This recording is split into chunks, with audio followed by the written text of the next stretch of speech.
저 얼마 전에 팬텀 가설이라고 좀 화제가 됐었는데 전 읽어보고 와 이런 황당한 얘기를 라고 생각을 했었는데 혹시 알고 계세요? 팬텀 타임 티어리. 사실 이게 90년대 때부터 이제 유행을 했었고 저도 어렸을 때 가설, 그러니까 뭐 음모론이죠. 그래서 진짜 약간 그 당시에는 이제 제가 알고 있는 지식이 되게 적었으니까 와 이거 대박이다라고 생각을 하고서 관심 있게 살펴봤었던 기억이 있습니다. 사실은 그렇게 시간을 얼마 안 됐다고 하는 거는 90년대 이전에 이미 100년 전에도 이미 있었거든요. 러시아에서 소련 때 그 왜 스탈린 레닌하고 혁명했을 때 어떤 수학자가 있었는데 이 사람이 황당한 주장을 해요. 모든 역사는 중세에 시작됐다. 이게 다 자기가 수학자이기 때문에 계산을 해봤더니만은 몇천 년이 아니라 이게 몇백 년밖에 안 된다. 그러니까 모든 전세 역사는요 16세기 이후에 시작되었다라고 하는 거예요. 500년밖에 안 되는 것이죠. 그럼 왜 그렇게 이야기하냐 이 사람들이. 그 전에는 러시아가 잊고 싶은 역사가 있어요. 200년 넘게 몽골한테 침략받았잖아요. 타타르의 멍에 이전 거를 다 없애버리는 거죠. 그러니까 이게 너무나 자기도 행복한 거예요. 자기네 역사, 러시아 역사는 빛나는 역사만 있는 대체 역사가 된 것이죠. 근데 이런 공통점으로 음모론을 내세우면서 요즘에도 제 친구들이 이 책 때문에 고생을 너무 많이 하고 있어요. 그러니까 이게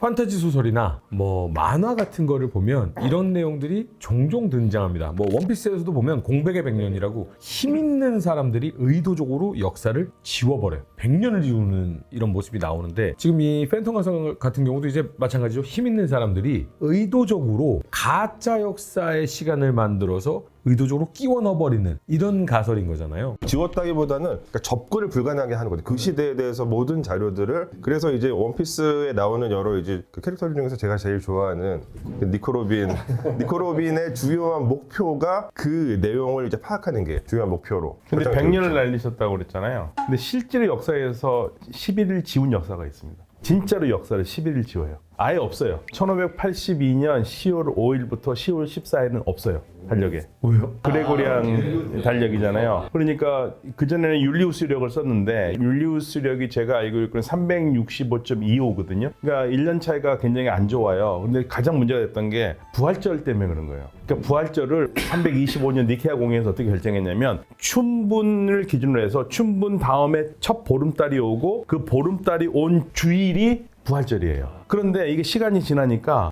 1582년 되니까 이게 너무 차이가 큰 거예요. 그래서 계산을 다시 해야겠다. 그래서 만든 게 그레고리안 캘린더고, 그래서 365.2425로 1년을 해놓고 윤년을 넣죠. 그 대신 그 400으로 나눠지지 않는 연도에는 윤년이 없어요. 그리고 100의 10배, 1000년에 한 번 윤년이 있고, 그래서 날짜를 맞춘 건데 그러다 보니까 1582년 10월 4일 다음에 10월 15일입니다. 그러면 그레고리력을 사용하는 모든 달력은 그 날짜는 역사상 없는 거예요. 그렇죠. 아예 없죠. 그러니까 10월 4일 다음에 10월 5일이 돼야 되는데 10월 4일 다음에 10월 15일이 돼요. 그러니까 없는 거죠. 그러면 이거 지금 전자 달력으로 이렇게 보면 그 언제든 막 다 볼 수 있잖아요. 거기에도 그렇게 나오나? 그러겠죠. 신기하다. 그러니까 이게 어떤 그 기록을 한다라는 것은 어떤 정치 권력의 특권, 어떤 가장 강력한 어떤 힘이 반영되는 부분인 것 같은데, 그러니까 말씀하신 것처럼 이제 오늘날에도 그런 부분들은 계속해서 나타나고 있고요. 고대 이집트 같은 경우도 정말 너무 사례가 많아요. 사실 고대 이집트 같은 경우 대표적인 사례가 여러분들이 제일 잘 알고 계시는 고대 이집트의 파라오 투탕카멘과 관련돼 있는 시대인데, 그 투탕카멘의 아버지인 아케나텐부터 아케나텐, 그다음에 스멘카라, 네페르네페르아텐, 투탕카멘 아이까지 하나 둘 셋, 5명의 파라오 시대죠. 대충 한 30년 정도가 되거든요. 근데 이 아이 다음에 제위에 올랐었던 호렘헤브라고 하는 파라오가 이 시기를 역사에서 완전히 지워버려요, 그냥. 왜냐하면 아케나텐이 추구했었던 종교개혁을 도저히 인정할 수가 없었기 때문에 이 시기를 역사에서 아예 지워버리고 아케나텐의 아버지였었던 아메노테프 3세의 왕위를 호렘헤브 자기 자신이 물려받았다라는 식으로 역사를 만들어버려요. 근데 실제로 그러니까 이 시기 이후에 쓰여져 있는 이 왕명표 같은 것들을 보면은 그 중간에 5명의 파라오 이름은 없어요. 근데 이제 이런 부분들이 결과적으로는 투탕카멘 무덤이 도굴되지 않은 상태로 발굴되게 하는데 약간의 역할을 했죠. 왜냐하면 그 후대의 도굴꾼들도 투탕카멘이라는 인물의 존재를 확신할 수 없었던 거예요. 기록이 없으니까. 그런 측면에서 이제 운 좋게 발견이 되었다 이렇게 말씀드릴 수 팬텀 타임 있습니다. 가설은 그런 점에서 오히려 방정식이 반대 방정식이거든요. 반대죠. 완전히 반대. 300년을 끼워 넣는 건데 3세인가요? 오토 콘스탄티누스 7세. 어려서 아버지가 죽고 나서 이제 독일 왕이 되는데 섭정을 받았어요. 자기 삼촌한테 섭정을 받는데 나중에 996년쯤 돼서 왕이 되고 황제라고 이제 주장을 하는데 인정을 못 받는 거예요. 그러니까 자기 형제권을 이제 강화를 해야 되니까 그래서 이제 파트너로 선택한 게 이제 로마 교황이고 로마 교황 실베스트르 2세를 이제 교황에 올리는데 그걸 지원하게 되고 그러면서 둘이 짝짝꿍 돼서 그러니까 내가 황제가 되는 요 해가 1000년이었으면 좋겠다. 왜냐하면 되게 상징적인 해잖아요. 예수가 영년에 태어났고 천년왕국이 있고 뭐 그런 온갖 기독교적인 신앙이 바닥에 깔려 있으면서 그래서 내가 1000년에 즉위한 황제이기를 원한다. 그러니까 이 팬텀타임 가설에 따르면 그때가 사실은 1000년이 아니고 700년 정도인데 300년을 역사를 지어넣었다는 거예요. 근데 이렇게 되면 문제가 뭐냐면 우리가 이제 서양사를 유럽사를 배울 때 배우게 된 프랑크 왕국에서 카롤루스 왕조하고 그다음에 메로부스 왕조 이렇게 나누는데 카롤루스 왕조 시대를 만들어냈다는 거예요. 그러니까 그 300년을 만들어냈다. 샤를마니가 없어지는 거죠. 그렇죠. 존재하지 카롤루스 않는 대제가 거죠. 완전히 없어지는 거죠. 그러니까 근데 이건 정말 대규모 기획이거든요. 근데 이 정도 사이즈의 음모론은 제가 본 것 중에는 로마 제국의 최대 영토가 블라디보스토크까지였다라는 설만큼이나 규모가 큰데 이 음모론의 특징은 규모가 커야 매력적이에요. 근데 저는 이건 음모론은 아닌데 우리가 쓰는 서기 자체가 잘못됐어요. 예수가 태어난 게 1년이 아니거든요. 그런데 왜 그렇게 계산하냐면 기원 후 500년경에 엑시구스라는 수사가 있습니다. 난쟁이라는 뜻인데 이 사람이 계산을 합니다. 예수님이 주님이 태어난 일을 1년으로 맞춰서 달력을 다시 만들겠다고 당시에 쓰던 달력을 계산을 해가지고 했는데 오차가 생겼어요. 그러니까 실질적으로 예수가 태어난 건 1년이 아니고 기원전 4년에서 6년 사이거든요. 그러니까 사실은 우리가 예수님이 태어난 지 2024년이다. 이건 틀린 거예요. 그러면 지금 실제로 계산하면 4년에서 6년 더 해야겠죠. 더 해야 된다고요? 예. 아. 예수가 기원 전 4년에서 6년 사이.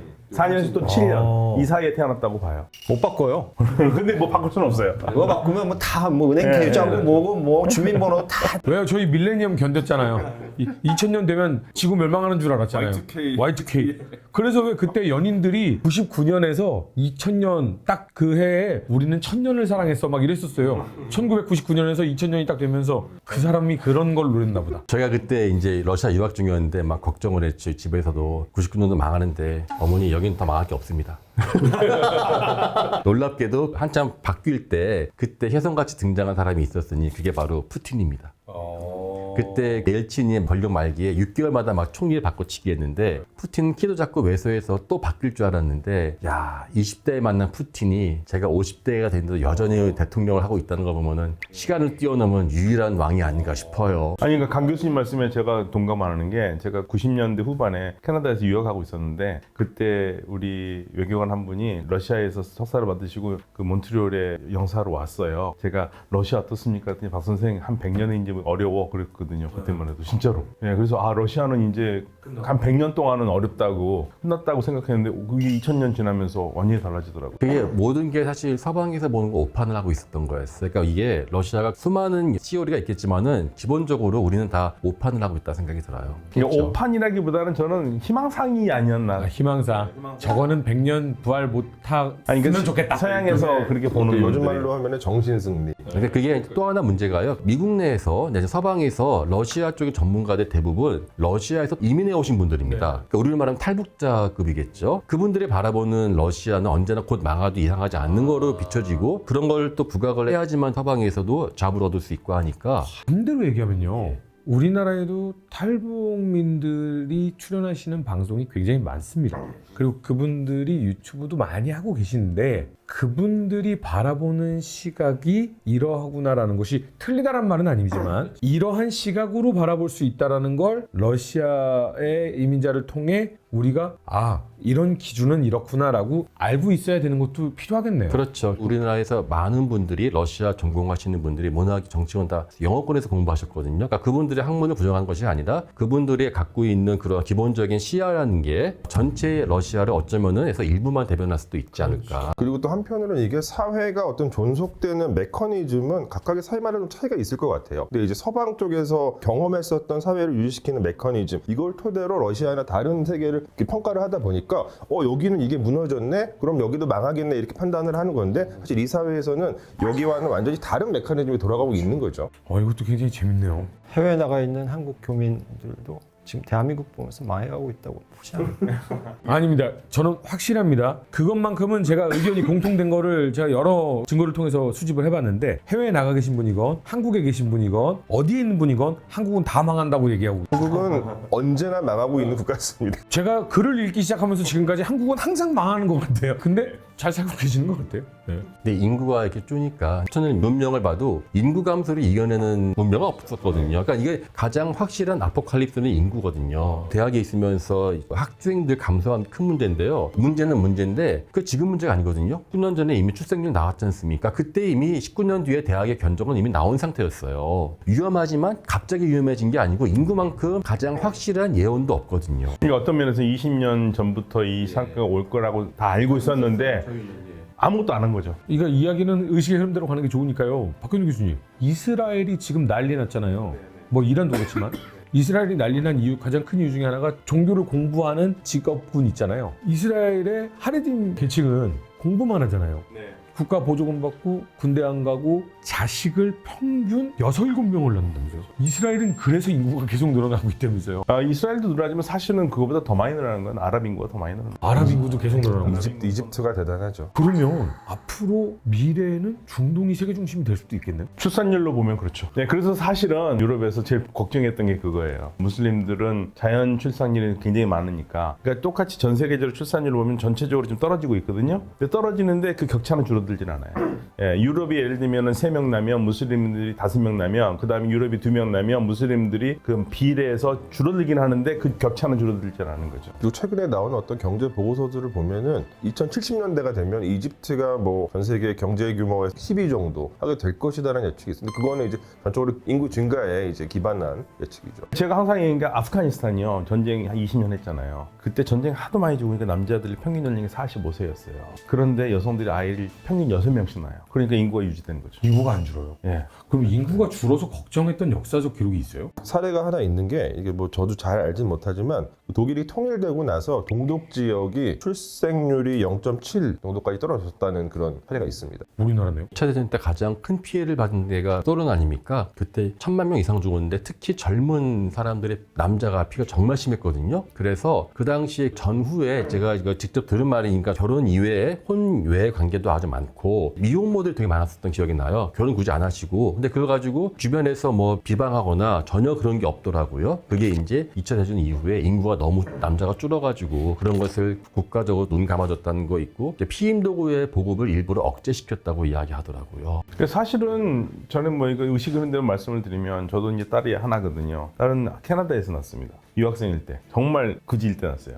예. 그런데 거지 생활하는데 어떻게 애를 키울 수 있느냐? 캐나다 정부가 돈을 줬기 때문에 가능했어요. 맡길 때도 있었고. 그래서 이제 한국에 들어왔는데 한국에서는 이제 일자리를 못 잡고 있을 때죠. 근데 당연히 어렵죠. 와이프랑 아이를 더 낳을 생각 자체를 못했어요. 우리 정부에서 아무것도 해주는 게 없기 때문에 아이를 키운다라는 거를 낳아서 어디다 맡기고 어떻게 하느냐 이거죠. 와이프도 회사 다니고. 갑자기 정책 방송이 되는 것 같으니까. 자, 저희 근데 지금 팬텀 시어리에 대한 이제 반박 그런 얘기를 해야 될 것 같아요. 왜냐하면 저희가 이렇게 끝내버리면은 그게 정말 사실이다라고 믿으시는 분들이 많이 생길 수도 있으니까. 얼토당토 않는 팬텀 시어리의 가설. 네, 아주 간단하게 이제 반증할 수 있는 그런 가설입니다. 뭐 여기 이제 굉장히 다양한 지역에 대해서 공부하시는 선생님들이 계시니까 그 각각의 지역에서 나오는 사료들, 어떤 역사 그 편년들만 가지고도 금방 반박할 수 있고요. 그리고 이제 무엇보다 정말 객관적인 반박은 그 천문 관측 기록들을 통해서 이제 할 수 있는 것으로 저는 생각을 하는데 이게 왜냐하면 이제 세계 각지의 기록들을 보면은 뭐 대기 일식이나 뭐 해성의 출현이나 이런 것들 기록이 되어 있잖아요. 근데 이제 이것은 오늘날의 어떤 이 천문 과학 기술을 토대로 해가지고 천문 현상 시뮬레이션을 통해서 그 시점을 정확하게 측정을 할 수가 있어요. 뭐 이를테면은